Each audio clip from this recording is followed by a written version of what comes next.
Hello guys, welcome to G online classes. आज के इस वीडियो में हम लोग क्लास 10 के हिंदी सब्जेक्ट का क्षितिज भाग 2 किताब से पाठ्य पुस्तक का गद्य खंड पाठ 10 पढ़ेंगे।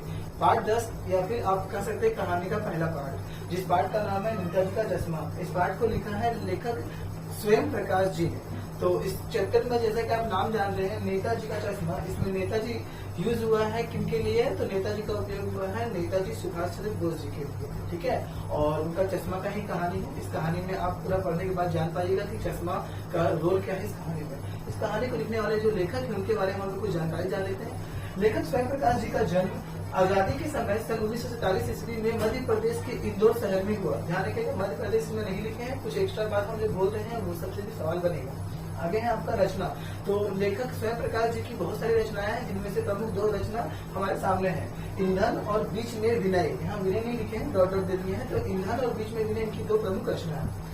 और इनका विशेष बात बताएं तो लेखक स्वयं प्रकाश जी एक महान लेखक है और वो प्रेमचंद युग के लेखक है। प्रेमचंद जी जिस समय अपनी महान रचना कर रहे थे उस समय में ये हमारे महान व्यक्ति स्वयं प्रकाश भी अच्छी रचनाएं कर रहे थे। स्वयं प्रकाश जी की विशेषता ये है कि इनका एक आत्म साक्षात्कार भी हो चुका है। आत्म साक्षात्कार का अर्थ होता है इंटरव्यू। इन्होंने खुद का इंटरव्यू भी दिया है और यहाँ तक कि इनकी कहानियों को रूसी भाषा में अनुवाद करके भी प्रकाशित किया गया है। यानी इनकी कहानियां इतनी प्रसिद्ध है कि इसे रशियन लैंग्वेज में लिखा भी गया है और लोग इसे पढ़ते भी है रशिया देश में, यानी कि रूस देश में।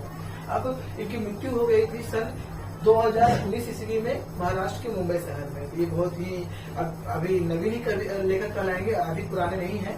चलिए अब इनके बारे में जानने के बाद हम लोग जानते हैं इस कहानी में मुख्य पात्र कौन कौन से आएंगे। इस कहानी में मुख्य कैरेक्टर यानी कि मेन कैरेक्टर या फिर मुख्य पात्र आएंगे हालदार साहब, जो एक पुलिस से जुड़े हुए व्यक्ति है। पुलिस कर्मी को हवलदार या हालदार कहते हैं। यहाँ पे कहानी में हालदार कहा गया, ना कि हवलदार। और इस कहानी में आएंगे कैप्टन, जिसे चश्मा वाला भी कहा गया है, जो कि लंगड़ा है। और फिर कहानी में आएगा पान वाला, जो कि चौराहे पे पान की दुकान लगाया हुआ है। और बच्चे आएंगे जो खेलते कूदते रहते हैं और स्कूल में पढ़ाई करते हैं। तो चलिए हम लोग अब मुख्य शब्दों के अर्थ जानने से पहले कहानी को शुरू करते हैं। कहानी एक कस्बा अर्थात एक छोटा सा शहर, और इस कस्बे में हम लोग को बताया गया है कि इस कस्बे के आसपास एक छोटा सा स्कूल है, 2 चालू सिनेमा घर है यानी सिनेमा हॉल है, कॉलेज है, लड़कों लड़कियों का अलग अलग कॉलेज है, और दुकानें हैं, चाय की दुकानें, पान की दुकानें इत्यादि। और इस कहानी में अगर हम आगे बढ़ेंगे तो हमें पता चलेगा कि इस कहानी में एक चौराहा के बीच में एक मूर्ति लगा हुआ है, जहाँ से 4 रास्ते जाते हैं। वह मूर्ति है नेताजी सुभाष चंद्र बोस का। ध्यान रखिए, नेताजी सुभाष चंद्र बोस जी का मूर्ति है। और यह मूर्ति को बनाने का जिम्मेदारी मिला था वही के स्कूल के एक टीचर को यानी शिक्षक को, और वो शिक्षक को पढ़ाना भी था और मूर्ति बनाना था। इसलिए उन्होंने जल्दबाजी में सभी काम कर दिए, परंतु नेताजी मूर्ति में चश्मा लगाना भूल गए। और चश्मा लगाने भूल जाने के बाद इस कहानी में आगे क्या होता है चलते हैं हम लोग। तो चौराहे पे मूर्ति लगी हुई है जिस मूर्ति पे चश्मा नहीं है। अब समय बीतता जाता है। इस कस्बे से होकर एक हालदार साहब यानी हवलदार साहब को हर 15वें दिन में गुजरना पड़ता है, क्योंकि वो कंपनी में काम करते हैं, पुलिस कंपनी में। तो पुलिस कंपनी के काम के सिलसिले में वो इस कस्बे से हर 15 दिन में गुजरते हैं। और जब भी वो 15 दिन में गुजरते हैं तो वो हर बार क्या मूर्ति को दूर से देखते हैं। मूर्ति को दूर से देखने के बाद उन्हें कुछ खास बात पता नहीं चलती है, परंतु एक बार जब उन्होंने बहुत ध्यान से देखा तो उन्होंने ये बात नोटिस किया, यानी कि ये बात देखी कि मूर्ति पर चश्मा हर बार अलग है। कभी गोल चश्मा है, कभी चौकोर चश्मा है, कभी प्लास्टिक के फ्रेम का है, कभी कांच के फ्रेम का है, कभी लोहे के फ्रेम का है। तो अब उन्हें रहा नहीं गया, उन्होंने मन बना लिया कि इस बार मैं पता करूंगा किसी से कि ये चश्मा बार बार बदल क्यों जा रहा है। यानी कि ये तो सच का चश्मा लगा हुआ, सच का चश्मा कौन बदल रहा है मूर्ति में? तो अभी नकली चश्मा लगा होना चाहिए, मिट्टी का बना हुआ या फिर सीमेंट का बना हुआ। तो उस कहानी में वो पूछने के लिए बेताब थे। और जब हालदार साहब हर 15 दिन में इस कस्बे से गुजरते थे तो वो हमेशा एक पान की दुकान पे रुका करते थे। तो जब पान की दुकान पे रुकते थे तो उन्होंने सोचा कि क्यों ना पान वाले से पूछ लिया जाए। तो पान वाले के बारे में आपको थोड़ा जानकारी होना चाहिए। पान वाला एक बहुत ही मोटा व्यक्ति, हमेशा अपनी पान की दुकान पे गुमटी पर बैठा हुआ रहता था। उसकी तोंद निकली हुई थी, यानी मोटी तोंद का था वो व्यक्ति, तोंद मतलब पेट होता है। और वो काला सा व्यक्ति था और उसकी बत्तीसी यानी दांत जो थे लाल काली थी, यानी लाल और काली बत्तीसी होती थी पान खाने का। हर समय अपने मुंह में पान दबाए रखता था और दूसरों पे फप्तियां कसता था। फप्तियां का मतलब होता है ताना मारता था, उसकी से बुराई करता था, से गलतियां निकालता था।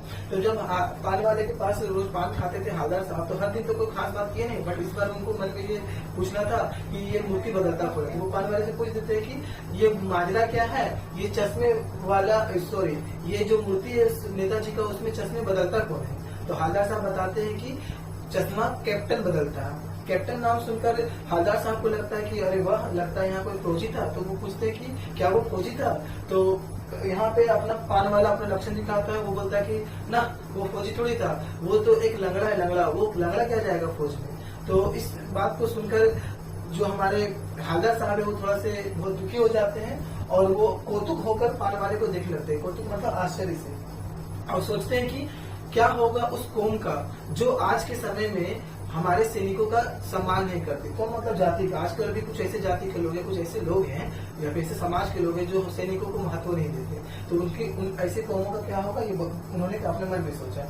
और उसके बाद उन्होंने खुश मिजाज पाने वाले से, खुश मिजाज पाने वाला मतलब जो हमेशा बकर बकर करते रहता हूँ, सबके बारे में कुछ न कुछ बोलते रहता है, खुश मिजाज खा देता है। खुश रहने वाले खुश मिजाज करते। तो खुश मिजाज पाने वाले से जानकारी हासिल कर ली कि जो चश्मा बदलता है वो एक चश्मा वाला या फिर कैप्टन है, ठीक है, वो लंगड़ा है। इतना जानकारी उनको मिल गया पान वाले से।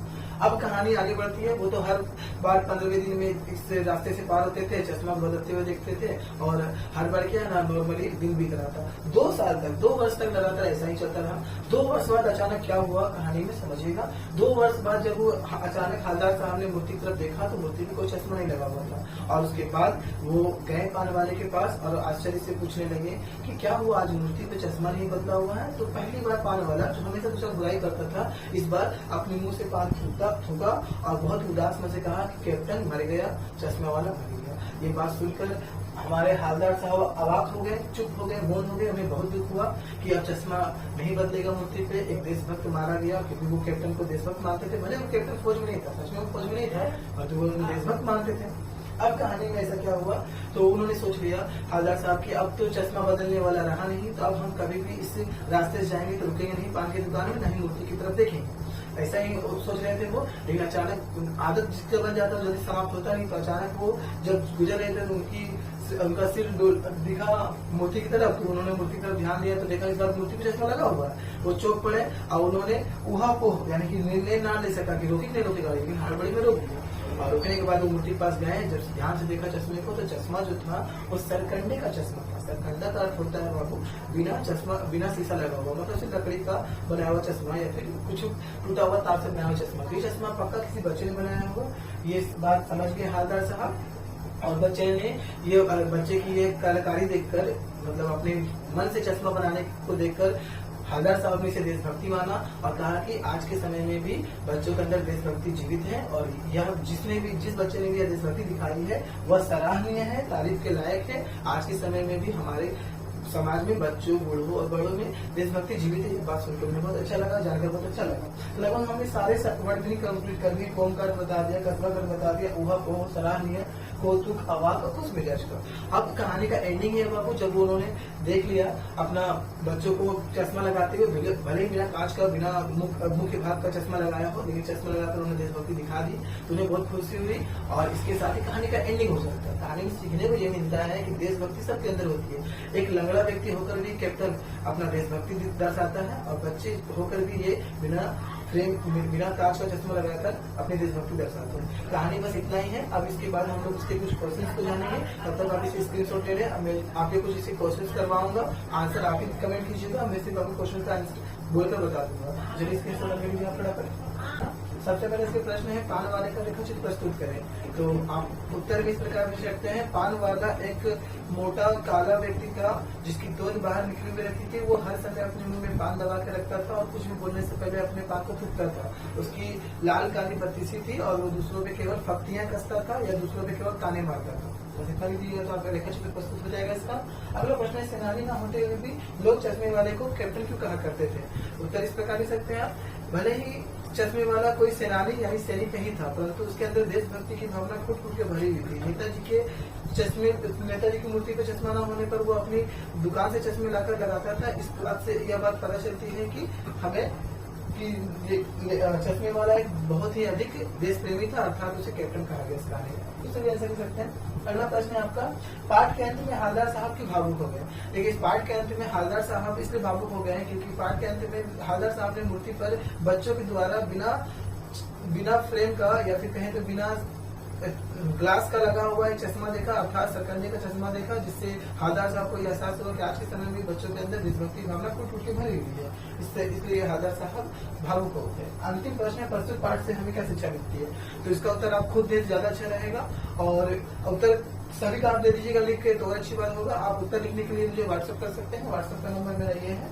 और आप चाहें तो 10th क्लास के ग्रुप से भी जुड़ सकते हैं। 10th क्लास के ग्रुप में मेरे पास है, जहाँ पे आपको हर सब्जेक्ट का पढ़ाई कराया जाएगा, तो आप ग्रुप से भी यही नंबर पे व्हाट्सएप करके जुड़ सकते हैं। चलिए, मैं आपसे एक एक्स्ट्रा बात करना चाहता हूँ। चैप्टर का तो एंड हो चुका है नेताजी का चश्मा में, जैसा कि मैंने चश्मा पहन के आपको इंडिकेट कर दिया कि नेताजी का चश्मा ही पार्ट है। और इस पार्ट के बाद हम लोग जानना चाहेंगे एक नए चैनल के बारे में। देखिए, मेरा एक और चैनल, इसका नाम है इजी हिंदी क्यूबर। अगर आप क्यूबिंग की दुनिया में अपना कदम रख चुके हैं या फिर क्यूब सीखने के लिए इंटरेस्टेड है, फॉर एग्जाम्पल अगर आपको रूबिक्स क्यूब सीखना पसंद है, जैसे कि 3x3 Rubik's cube, 4x4 Rubik's cube and 5x5 Rubik's cube, और बहुत सारे वैरायटी के रूबिक्स क्यूब, तो सारे क्यूब्स के सोल्यूशन के लिए आप इस चैनल को सब्सक्राइब करें, इसे लाइक शेयर करें, ताकि बहुत सारे लोगों को क्यूब्स को हिंदी में सीखने में आसानी हो, और हिंदी में क्यूब को सीखकर आप अपने नॉलेज को बिल्ड कर सकते हैं। आने वाले फ्यूचर्स में आपको ये नॉलेज बहुत काम देंगे। पढ़ाई के अलावा आप लोगों को कुछ ना कुछ टैलेंट की चीजें आनी चाहिए। तो अगर आप क्यूब के लिए इंटरेस्टेड है, क्यूब सीखना चाहते हैं, वैसे ऑफलाइन क्लासेस लेना चाहते हैं, तो भी आप इस व्हाट्सएप पर व्हाट्सएप या कॉल कर सकते हैं, और आपको सारे क्यूब्स बहुत अच्छे से सिखाए जाएंगे। तब तक के लिए आप मेरे चैनल पे बने रहें, इजी हिंदी क्यूबर और इजी आई ऑनलाइन क्लासेस पे। Thanks for watching the video and please share, subscribe.